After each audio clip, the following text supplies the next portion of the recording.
Maria Carlotto, nós éramos tradicionalmente a maior nação católica do mundo. Não sei se ainda somos, mas como esse nosso programa, esse nosso podcast é de comportamento, você também tem notado o aumento crescente dos evangélicos aí nas suas bandas? Olá, professor, meu querido mestre, nossos queridos ouvintes. Então, como o comportamento das pessoas muda com o decorrer do tempo e como o comportamento influencia na posição que cada uma adota na sociedade. O número de evangélicos vem crescendo muito, o número de templos, e aqui eu estou usando templos para abraçar todos, né? Tanto as igrejas quanto os templos e as outras religiões, né? O Brasil é um país laico, então isso significa que todos são livres para adotar, para exercer a religião que entenderem ser a melhor. E é crescente, sim, o número de mudança, não só de evangélicos, mas o número de pessoas que mudam de uma religião para outra. Eu tenho ouvido também o seguinte, que o avanço dos evangélicos, nós não temos ainda os dados do último censo, porque a pandemia atrasou, né? Nós temos os dados de 2010. O de 2020 ainda é parcial, o censo do IBGE é feito de 10 em 10 anos, né? Estão dizendo que, eu tenho ouvido muito e lido, que o avanço dos evangélicos que passou nos últimos 2 decênios, assim, de 6 para 22%, o que no Brasil é sempre um número incrível, porque a nação é muito grande, a população é muito grande, né? Se você colocar, assim, 22% da população da Argentina, sei lá, dá 6 milhões de pessoas, mas aqui dá 40 e poucos milhões, dá mais do que uma Argentina inteira, quase uma Alemanha inteira de evangélicos no Brasil. E que esse aumento, é isso que quero perguntar, se você também tem ouvido coisas nesse sentido e lido, porque eu sei que no Centro-Oeste cresce também a atuação dos evangélicos, né? Se deve a que eles atendem a questões muito práticas dos que procuram a igreja. Isso confere, Maria? Confere, sim. E o professor deixou bem claro no início da nossa conversa. Nós somos dois católicos, né? Nós viemos de famílias católicas, mas isso não impede que a gente converse a respeito da diferença entre essas religiões, e tudo isso é muito saudável. Então, aqueles que estão acompanhando a nossa conversa também, aqueles que vão nos assistir, também deixem a sua opinião, né? Lembrando que opinião é diferente de ataque, né? E o nosso objetivo aqui é conversar, é levantar o assunto a respeito. E o evangélico, ele tem um acolhimento que é muito maior do que o católico. O catolicismo ele ainda mantém aquelas regras passadas, por exemplo, de não aceitar o segundo casamento. E o evangélico não, ele acolhe a todos. Então, as pessoas nos dias de hoje buscam ser acolhidas, buscam ser compreendidas. Então, elas acabam estando, frequentando, se juntando a outras pessoas que são iguais ou que as recebem da forma como elas são. E isso influencia muito, principalmente nos dias de hoje. Então, talvez a gente pudesse dizer que esse êxito, que é também material e creditado à religião, possa ser resultado de uma mudança de comportamento, de uma mudança de usos e costumes, né? Eu ouvi, aliás, de pastores também, que aparece lá uma mulher muito sofrida, se queixando de que o marido bebe muito. Ele bebendo muito, sendo alcoólatra, o seu desempenho no trabalho não é o melhor, não é bom.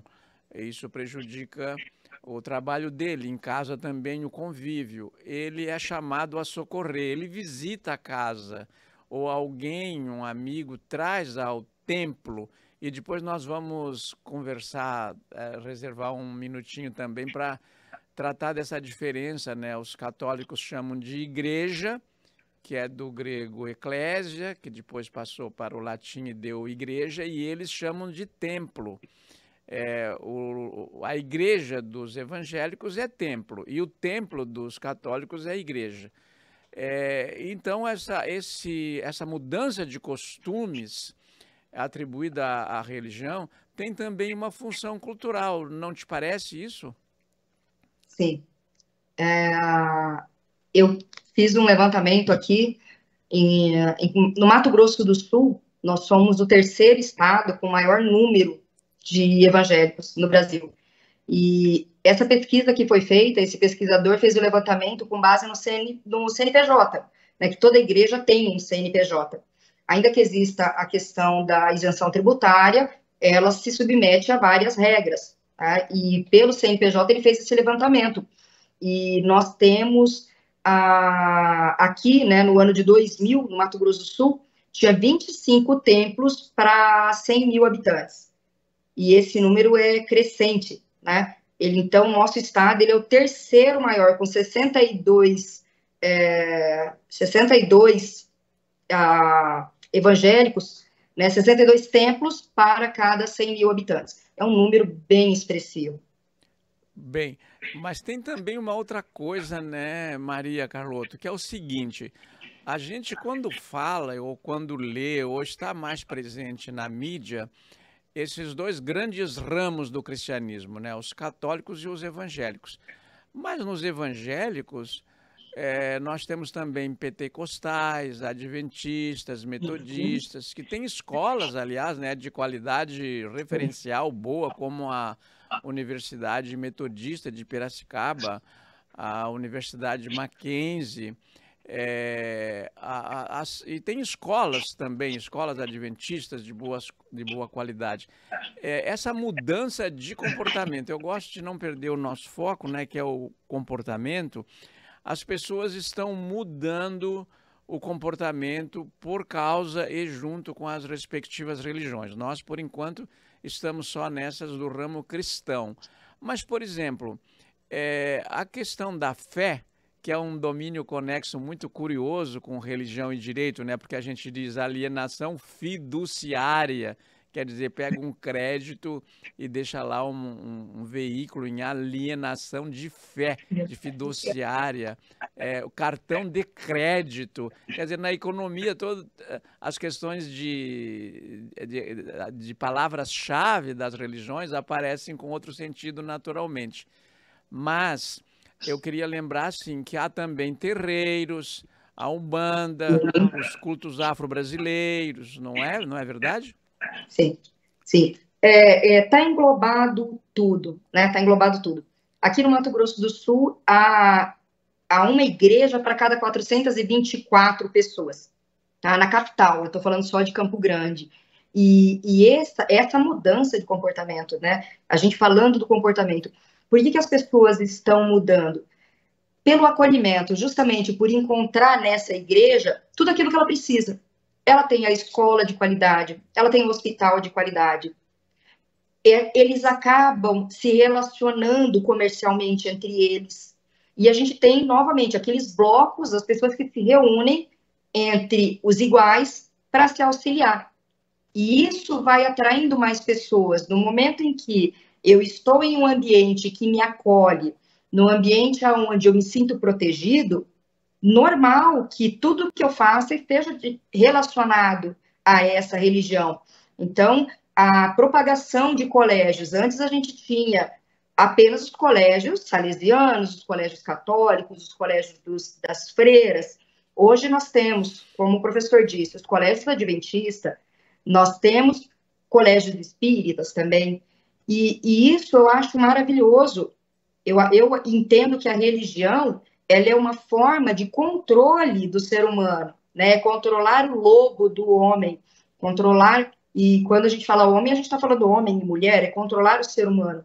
Isso é maravilhoso, por isso que deve existir o respeito a toda a diversidade, né? E o Brasil é esse país rico em diversidade. Mas algumas religiões, assim, ou as manifestações de algumas religiões, a gente vê melhor assim em algumas efemérides, né?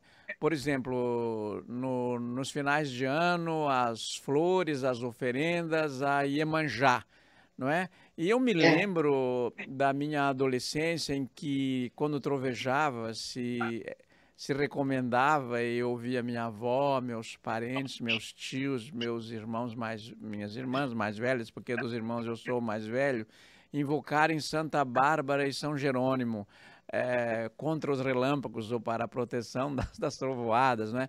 Então, o que eu acho bonito nisso tudo é a fé e respeitar a fé que cada um tem.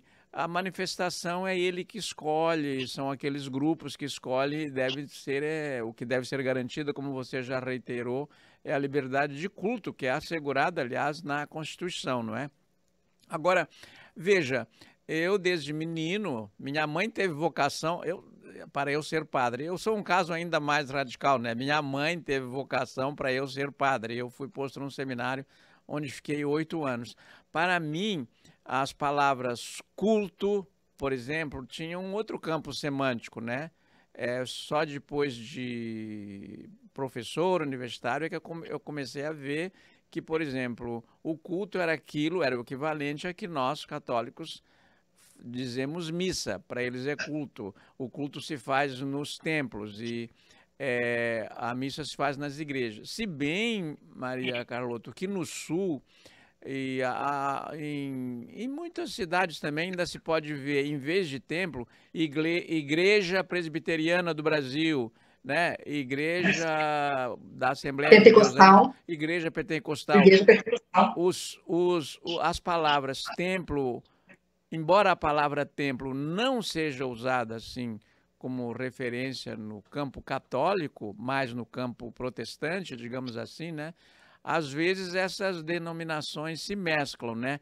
Agora eu queria convidar você a gente conversar numa outra direção.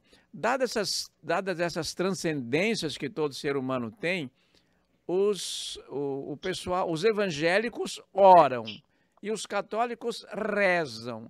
O que você tem a dizer sobre o que pedem, o que agradecem, o que se faz, essa coisa que é individual, que é coletiva? Como é que você vê isso? Eu participo de vários grupos de pessoas e eu acho é perceptível a diferença entre a reza do católico e a oração do evangélico e as outras religiões. O católico, ele reza o Pai Nosso, ele ele proclama as palavras em voz alta e ele faz o pedido em pensamento. O evangélico, uns puxam a oração e os outros fazem os seus pedidos individuais, mas de forma não em pensamento, e sim exteriorizando, agradecendo durante esse pedido. E eu acho isso muito bonito, porque você consegue, ao mesmo tempo onde se está clamando por Deus, está se agradecendo, está se pedindo.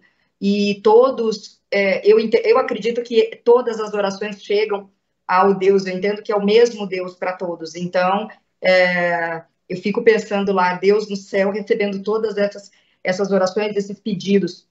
Pedem por saúde, pedem pela família, agradecem, e cada um tem uma forma de exteriorizar isso. É, E eu me lembrei agora, com muita saudade, da, de Cosme e Damião. A minha mãe, no dia de Cosme e Damião, nos levava até a praça com um saco de bala para distribuir bala para as crianças. E eu sinto falta, você não vê mais isso acontecendo, essa exteriorização. E ali existe uma mescla, né, das religiões. Então, Cosme e Damião era o santo protetor das crianças. E eu guardo isso. E quando eu rezo em silêncio, quietinha ali. Meus pais, por ver até hoje, rezam o terço todos os dias. mas o que eu acho assim muito bonito também é este bom convívio no Brasil, porque, por exemplo, o que seria de junho se não fossem as festas juninas, com festas, como o nome indica, né, do junho, do mês de junho, mas São João, São Pedro, quer dizer, esse contributo católico, esse contributo protestante, e o outro dos cultos afro-brasileiros, como são designados de um modo geral, eles enriquecem essa fé do brasileiro. Deus tem muitos nomes, na Bíblia também, ele é chamado de vários nomes, né? É um só Deus, é uma religião monoteísta, mas ele atende por vários nomes, sem contar que depois, nas traduções, ele vai ganhando outros. Mas eu queria trazer aqui uma outra coisa para a gente examinar no comportamento que está mudando na sociedade brasileira, né? Eu estava comentando há pouco com o Rodolfo Schneider o poder que tem, por exemplo, os partidos evangélicos, né? A bancada evangélica. Eles não são chamados partidos evangélicos, nem são chamados bancadas evangélicas, né? Mas formam agrupamentos por grupos políticos que levam a isso. Além dessa presença maior dos evangélicos na política, nas aglomerações, como você disse, né? A gente vai numa igreja católica, ela está praticamente vazia, não é? E às vezes fechada. E vai num templo, ele está sempre aberto. Olha, Maria, eu queria te contar uma coisa aqui, aproveito para contar para todos.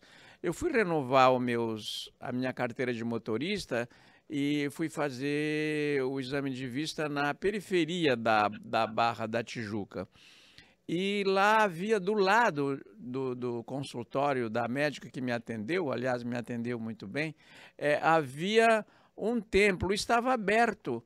E eu fiquei admirado de ele estar aberto. Havia um templo do ramo protestante, né, aberto. E se fosse uma igreja, estaria fechada. Então, achei muito bonito estar aberto. Entrei lá, havia um folheto, uma pilha de folhetos assim, um jornalzinho que você podia pegar e levar.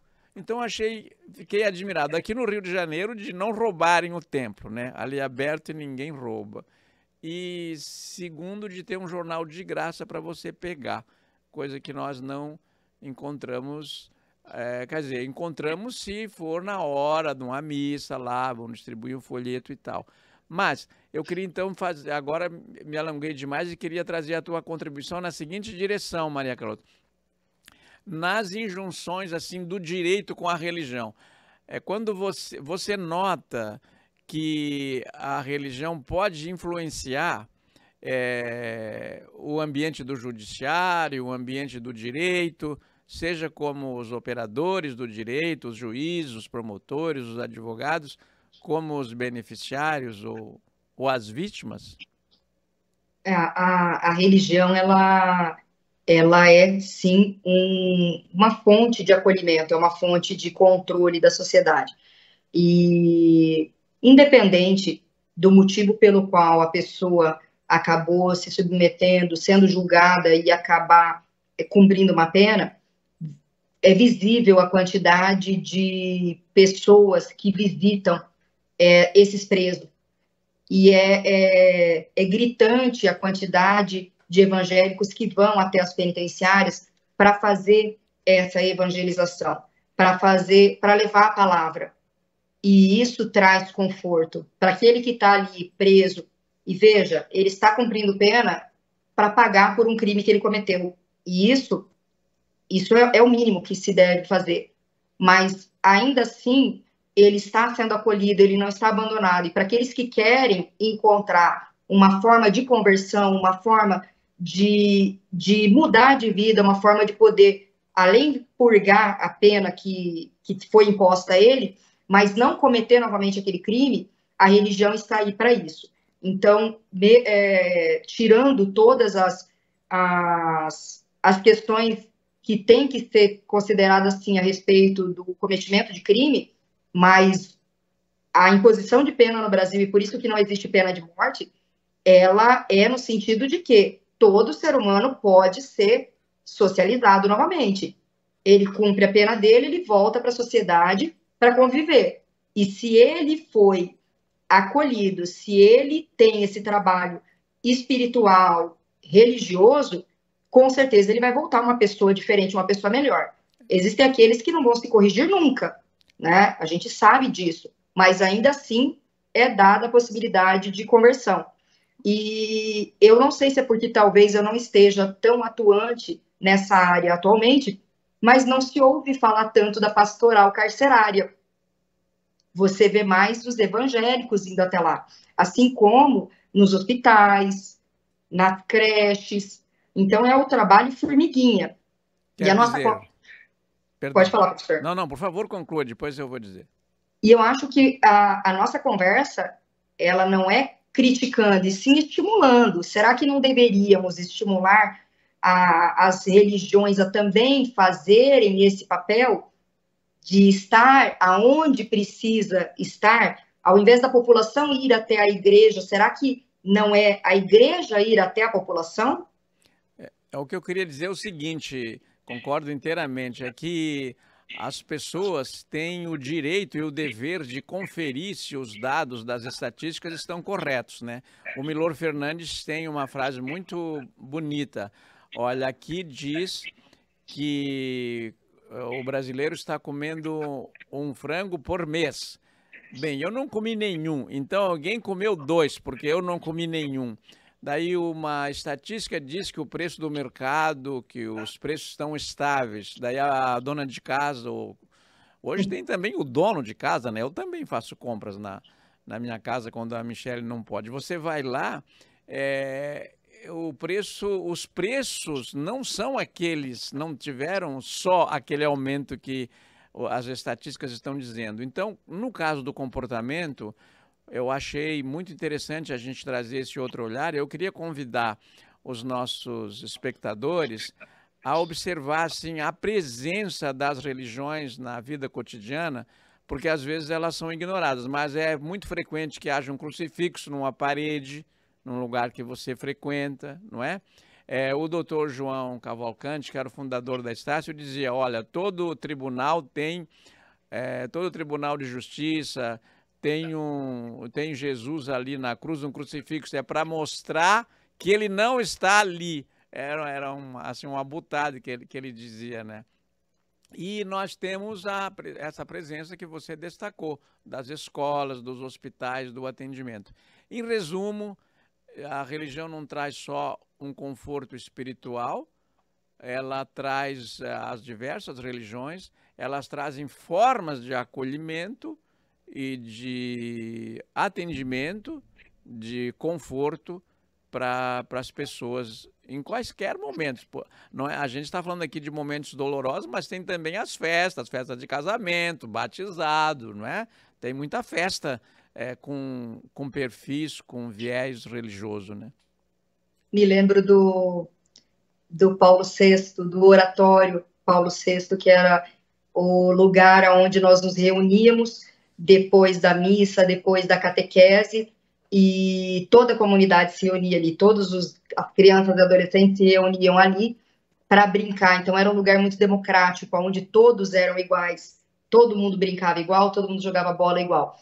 E a religião, como um todo, ela cumpria esse papel de igualar as pessoas. Todos são iguais perante a lei, perante a Deus. Então, a religião ela é muito bem-vinda quando ela traz esse conforto para as pessoas, quando ela cumpre o papel de acolher. Eu creio num Deus misericordioso, não no Deus que castiga, né? Mas eu me submeto às regras sociais e às normas deixadas nos ensinamentos. Muito obrigado, Maria Carlotto. Nós vamos chegando ao final de mais um podcast do Comportare, em que trazemos as manifestações de usos e costumes, de mudanças de comportamento que estão acontecendo na sociedade brasileira. Antes de dar a palavra para Maria Carlotto despedir-se, eu queria convidá-los a deixar nos comentários sugestões de pauta ou mesmo de personagens que a gente pode trazer para esse nosso podcast. O propósito da Band News é atender bem o público. O que é que o público está precisando saber nesse podcast? O que é que ele quer comentar? O que é que ele acha que deve ser comentado? Então, com a palavra você para finalizar. Me despeço de todos, agradecendo mais uma vez por poder estar aqui com vocês. Meu querido mestre, um grande abraço. Fiquem todos com Deus e até mais. Até de repente. Obrigado.